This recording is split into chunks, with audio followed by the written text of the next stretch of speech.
السلام عليكم. اليوم راح أعلمكم شلون تسوون الهريسة، وأنا طبعا ما أخفي عليكم أول مرة أسوي العفو أسوي هريسة، لأن الهريسة من الأكلات الطيبة وأكو ناس كلش تحبها. أول ما جبت اللحم وخليته بالطاوة ويا دهن، شوية دهن زيت قليل، وراها بشوية شو أسوي؟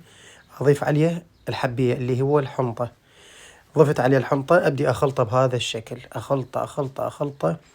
طبعا ايش قد ما نخلط بيه على مود يتماسك الطعم اللحم والحنطة. بعدها أضيف له مي حار، ويا ما أضيف له مي حار شو أخلي عليه العفو أدرون شوي منشول. وراه شو أسوي؟ أضيف يعني طريقة بسيطة، أضيف يعني النار أضيف لها شوية علو. هاي الطريقة اللي جاي أسوي بيها هو حتى أدرخها، حتى شنو تنطحن، لأن أنا ما عندي يعني أدوات وتطحن وهاي، فأستخدم الطريقة العثمانية بزمن قبل يعني يستخدمونها. زين هاي بزمن الرسول هيك كانوا يطحنون، فأنا ما عندي حالة يعني فشي أطحن بيه، فأطحن بهاي الطريقة الحمد لله. أي بعد ما نطحنه ونتأكد من عنده، طبعا كل ما تطحنونه كل ما يثخن. شوفوا هسه هو بين الثخين وبين الخفيف. هنا العفو، هنا بقى عندنا لازم شو نسوي؟ نخلط بيه، لأن لازم نخلط حتى شنو ما يلزق بالحاشة القدر. إذا لزق بحاشة القدر يغير طعم. هنا بدأ قل عندنا المي من كثر البخار، يعني يقل المي، ضفنا له مي حار.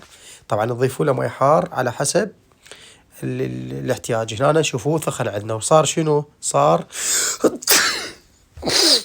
العفو، صار عندنا ثخين العفو. طبعا والله اعذروني كلش مريض ودا اسوي لكم هذا الفيديو، لكن حتى شنو قناتي كانت متروكه. هذا وراي القطعه وبها رقم تليفوني، يا ريت تشاركوني يعني تضيفوني انستا، تعرفون اتشرف بكم بانستغرام ايضا، كل حساباتي به.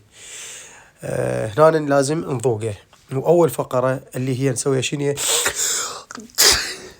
نخليه بالماعون العفو. ورا ما نخليه بالماعون صار عندنا شنو؟